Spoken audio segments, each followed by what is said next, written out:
あなたは天才の人生は必ず幸せだと思いますか？遡ること67年前の1955年、アメリカのバージニア州ペンタゴン。そこにあるアメリカ国防総省の中で、ある男が空軍長官に声をかけられていました。ノイマン博士、この後は IBM 社に行くんですか？ああ、明日は CIA で、明後日はホワイトハウスだ。アメリカの中枢である政府や軍をはじめ、IBM などの大企業のコンサルを務めていたこの男は、天才科学者ジョン・フォン・ノイマン。ノイマンは毎日4時間しか眠らず、ひたすら仕事に明け暮れる多忙な日々を送っていました。そんな彼にある日、異変が起こるんです。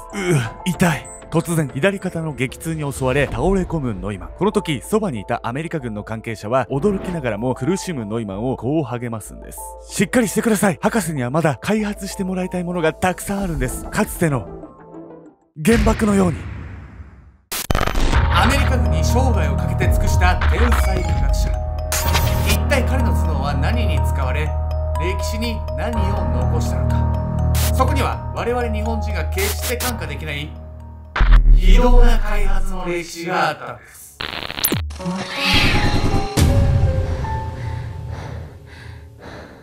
ボス、みんな健康と健康と健康に悪いからタバコは絶対やめた方がいいと思うよ。ケンちゃんです。恋の駆け引きの計算なら私に任せて。やみやみこです。さてね、本日皆様にご紹介するのは我々の生活に多大な影響を及ぼした超天才科学者のお話。そんな影響を及ぼしてんならさぞかしめちゃくちゃ有名な人なんでしょ？それがですね、意外とその人は知られていないんですよ。まあそもそもね、その人がこう発明したものっていうのが我々にね、一体どんなこう恩恵をもたらしてくれたのか、早速見ていきたいと思います。世紀の大発明。遡ることおよそ78年前の1944年、アメリカのニュージャージー州プリンストン、ある研究室の中で一人の男がこう叫び喜んでいました。私の次に計算の速いやつが現れたな。その男はハンガリー人の科学者ジョン・フォン・ノイマン41歳。ノイマンはこの時ある相手と計算の速さを競い勝利したんです。その勝負の相手とはなんとコンピューター。しかもそれは当時最先端の計算能力を持っていたコンピューターエニアックでした。エニアックの計算速度は1秒間に約2000回。78年前のコンピューターとはいえ、普通の人間には到底追いつけるものではないんです。1秒間に2000回って本当？それ人間じゃないんじゃないのよ。本当にもう俺の次にすごいわ。 2040×5111 ん ?2000 何ノイマンがエニアックと計算勝負をしたのは、旧式バージョンから改良されたエニアックの性能を確認するためでした。旧式では1秒間に300回程度しか計算できなかったものを、この時は2000回まで計算できるように改良されたんです。その改良を主導したのも、なんとノイマン自身。ノイマンが改良したコンピューターの処理能力をノイマンの頭脳で確かめるという通常では考えられないことをやってのけたんです。そんな天才ノイマンは、その後もコンピューターの開発を続け、現在の人類にとって欠かせないノイマン式コンピューターを完成させたんです。何それ？というわけでね、本日のメトラキーワード、ノイマン式コンピューターについて。ノイマン式コンピューターとは、1950年代に開発されたプログラム内蔵型のコンピューターのこと。一つの機械に複数のプログラムが記憶されており、異なる種類の計算処理が瞬時に行える構造になっているんです。ハードとソフトという概念もこのコンピューターから生まれ、現在のコンピューターのほとんどがこのノイマン式コンピューターなんです。すげえな。ノイマン式コンピューターの開発前にも、プログラム内蔵の構想はすでに存在していました。しかし、ノイマンがその構想を具体化し、わかりやすく論文にして公表したことから、ノイマン式と言われているんです。それまでのコンピューターは1種類の計算しかできず、プログラムを変えるためにはその都度物理的に配線を変える必要があったんです。いやいや、まさに今私たちが使ってるようなパソコンとかスマホってことでしょ？そういうことなんです。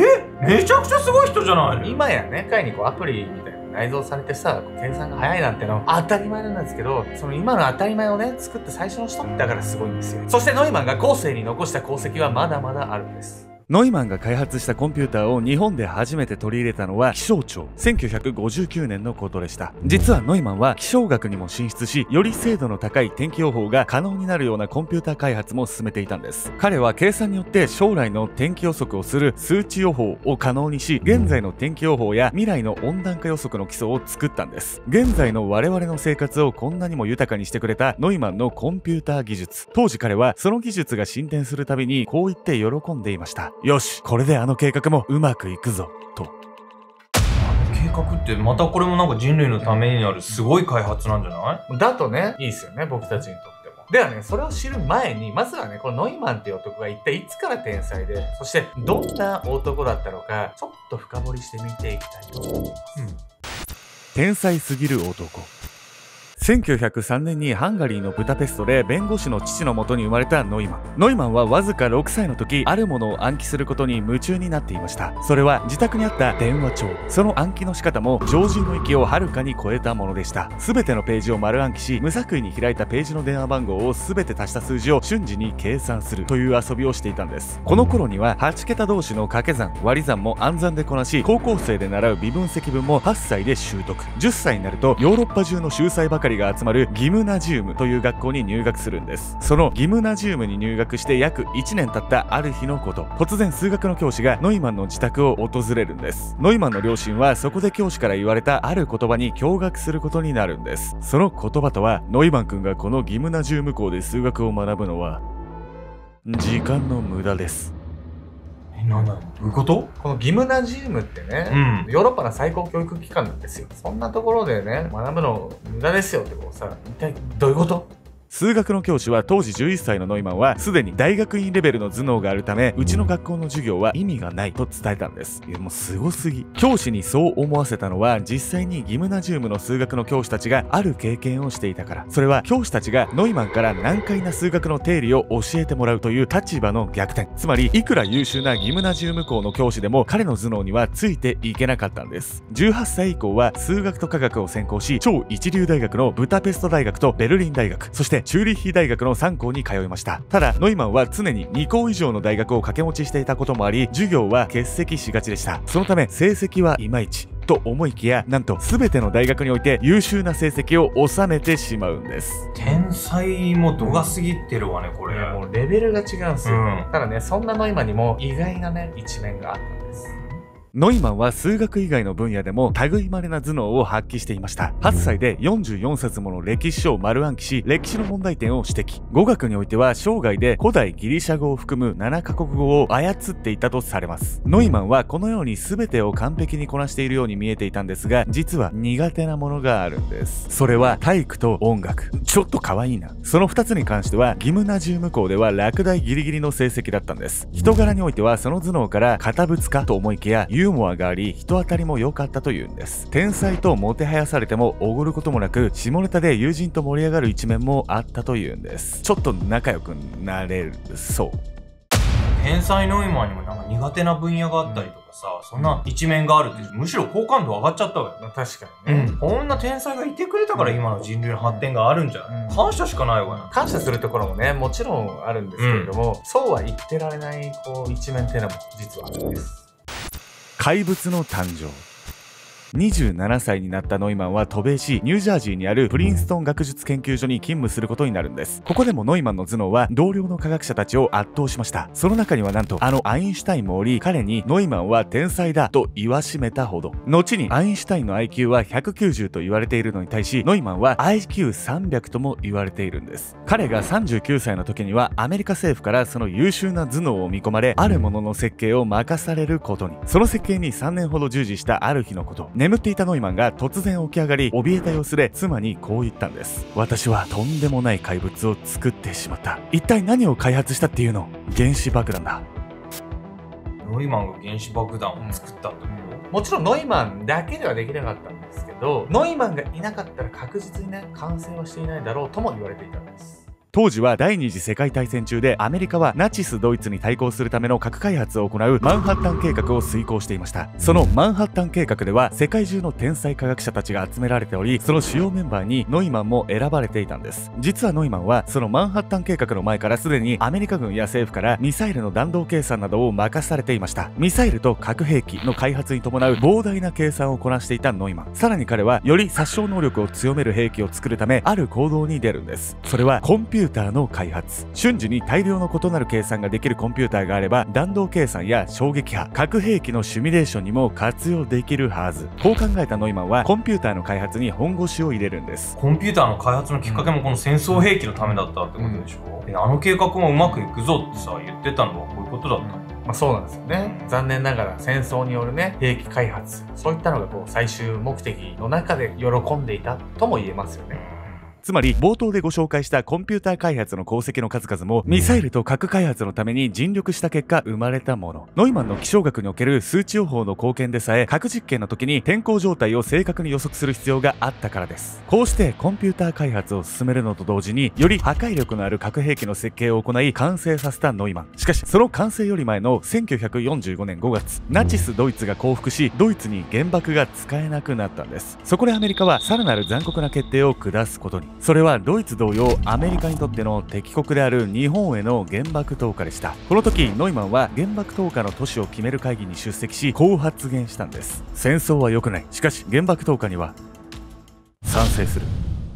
なんとノイマンは日本人の戦意を喪失させて戦争を早く終わらせる目的で主要都市への原爆投下を主張したんです。彼が標的として提案した場所は日本人にとって歴史的文化的価値の高い都市京都でした。そして1945年8月、最終的に長崎、広島に原爆が投下されることに。ノイマンが出した京都の案はアメリカ軍上層部に却下されたものの、彼が原爆投下に賛成したことが日本にとって忘れられない悲劇につながってしまったんです。いやね、ちょっと日本でもああいう悲劇が起こっちゃったわけだしさ、ちょっとノイマンの印象も変わるわね。終戦してもね、なお被害者を出し続けていますしね。これでさ、悲劇は終わったって信じたいんだけどね、ノイマンのそういう頭脳とか開発したことっていうのはその後世界の平和のために使われてるんでしょ、もちろん。と言いたいところなんですけど、ノイマンがね生み出してしまったその技術っていうのは、世界そしてノイマン自身を苦しめていくことになるんです。裏切りの果てに。戦後アメリカとソ連が冷戦状態になってもノイマンはアメリカの地位が優位であると信じていました。ノイマンのような天才たちの頭脳と膨大な費用を使い完成させた核兵器はどの国も簡単に真似できるはずがなかったから。しかし1949年、そんなノイマンたちの自信を根底から揺るがすある出来事が起こったんです。それはソ連の核実験成功。なぜだ。ソ連の核開発のレベルはアメリカより10年以上遅れているはずだ。このノイマンの疑問は翌年に物理学者クラウス・フックスという男が逮捕されたことにより明らかになるんです。フックスの逮捕容疑はソ連側のスパイ行為。そしてこのフックスという男、実はノイマンたちが参加していたマンハッタン計画のメンバーだったんです。つまりフックスはノイマンらと一緒に働きながらマンハッタン計画で完成させたアメリカの核技術をソ連に渡していました。それでソ連がね、いとも簡単に核実験成功させちゃったってわけね。ノイマンもね、同僚に裏切られてね、悔しかったでしょうし、何よりね、それがもう国家間のね、脅威、ソ連とね、アメリカっていう対立を作ったりとか、そういったところにもつながっていってしまったんです。フックスのスパイ行為が明らかになるとアメリカはいち早くソ連の上位に立つためさらなる対抗策を打つことになります。その対抗策とは水素爆弾の開発。原爆の1000倍の威力を持つと言われる水爆の開発はあまりに非人道的という理由でアメリカ軍の中でも反対意見があったんです。すでに原爆投下で多くの被害者を生み出したノイマンもこの水爆の開発には積極的に参加。むしろ世界一強い兵器を持ってソ連を黙らせるべきと主張し開発を進めたんです。ノイマンがこんなにも非人道的兵器の開発に積極的だったのにはある理由があるんです。実はユダヤ系のハンガリー人だったノイマンが27歳で渡米してきたのはナチスドイツの祖国侵略から亡命するため。さらに戦後においては祖国ハンガリーはソ連による占領が続いていました。つまりノイマンにとってのドイツとソ連は祖国を脅かす脅威であり人一倍憎しみを抱いていたんです。祖国侵略された恨みっていうのが原動力になってたのね。そしてですね、彼の核兵器とかね、こう水爆実験とかいろんな研究に対するその熱意っていうのが皮肉にも彼の人生に大きな悲劇をもたらしてしまうんです。ソ連に対抗するための水爆開発は順調に進み、1952年、世界で初めての水爆実験が成功。この実験に最も貢献したのは、ノイマンが開発したコンピューターでの正確なシミュレーションでした。こうして人生の中で原爆と水爆の開発に成功し、世界を戦慄させたノイマン。しかし、1955年7月のある日、そんなノイマンにも魔の手が忍び寄るんです。痛い。強烈な左肩の痛みに襲われ救急車で搬送されるノイマン。ノイマン博士、体中に癌が見つかりました。こう医師に告げられたノイマンはあることを察する。やはりな。そう、ノイマンが侵された癌の原因はまさしく自分が行ってきた核実験による被爆。その後の闘病も虚しく、1957年2月、ノイマンはアメリカ軍の要人に囲まれながら最後の時を迎えようとしていました。ノイマン博士、聞こえますか ?3+4 がわかりますか？わからないんだ。こう力なく答えるノイマンを病室の隅から見つめる兵士たちがいた。兵士は隣の上官にこう伝える。命令通り、もしノイマンが機密情報を漏らしたら始末します。実は治療薬で上事を言うようになっていたノイマンは国家の機密情報を口走らないか常にアメリカ軍に監視されていたのだ。こうして世紀の天才科学者は最後には一桁の計算もできなくなり、貢献したアメリカに要注意人物とみなされながら53歳でこの世を去りました。ノイマンは自ら開発した核兵器に殺されるという悲劇的な末路を迎えたんです。彼が生み出したコンピューター技術も人類を発展させてくれる一方、使い方次第では破滅へと導く狂気へとなるんです。しかし我々人類の選択次第でそれは避けられるはず。どうか私たちの未来が明るく平和であれと願うばかりです。